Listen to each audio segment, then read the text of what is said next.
আসসালামু আলাইকুম রহমতুল্লাহ। পিওর ট্রেডের পক্ষ থেকে আমি রবিউল। আপনারা দেখছেন আমাদের ধানের তেলগুলো ভাঙানো হচ্ছে। অনেকে দেখতে চান আমাদের ধানের তেলগুলো কীভাবে ভাঙানো হয়। তো দেখেন আমাদের তেলগুলো এর মধ্যে মেশিনে দেওয়া আছে, এর মধ্যে 8টা মেশিন চলতেছে। তো রানিং 8টা মেশিন চলতেছে। এই 8টা মেশিনের তেলগুলো এখানে যে তেল ভাঙানোর পর অবশিষ্ট অংশগুলো থাকে সেটা চলে যায় হান্টার মেশিন। ওখানে 20 থেকে 30% তেলগুলো থাকে, ওগুলো ভাঙিয়ে বের করা হয়। আপনারা দেখছেন আমাদের তেলগুলো এই মুহূর্তে ভাঙানো হচ্ছে। আমার ভাতিজাটা তো এখন আসছে, দেখে আর কি খেলা করতেছে। তো যাই হোক, আপনারা দেখেন আমাদের তেলগুলো কীভাবে মাগির সাথে মিক্স সরিষা ভাঙানো হচ্ছে এই মুহূর্তে। আপনারা দেখতে পাচ্ছেন সরিষার কোয়ালিটি।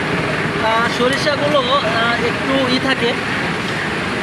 এখন আমাদের মেশিনটা ঝাড়ার জন্য যে মেশিনটা সেটা এখনও নেওয়া হয় নাই। ইনশাল্লাহ খুব শীঘ্রই নেওয়া হবে, যেহেতু মিলটা চালু হয়েছে নতুন। তো আমাদের পরিষ্কার করার জন্য, সরিষা পরিষ্কার করার জন্য আমাদের মেশিনটা নিলে তারপর দেখতে পাবেন সরিষা একবার পরিষ্কার হয়েছে। যেহেতু আমরা পাইকারদের কাছ থেকে বা খুচরা বিক্রেতাদের কাছ থেকে সরাসরি সরিষাগুলো নিয়ে আসতেছি, তো যেই রকম সরিষা আমরা পাচ্ছি সেই রকমই আমরা ভাঙাচ্ছি।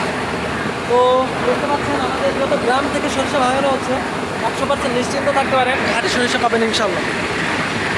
ভালো থাকুন, সুস্থ থাকুন, পিওর ট্রেডের সাথে থাকুন। আসসালামু আলাইকুম রহমতুল্লাহ।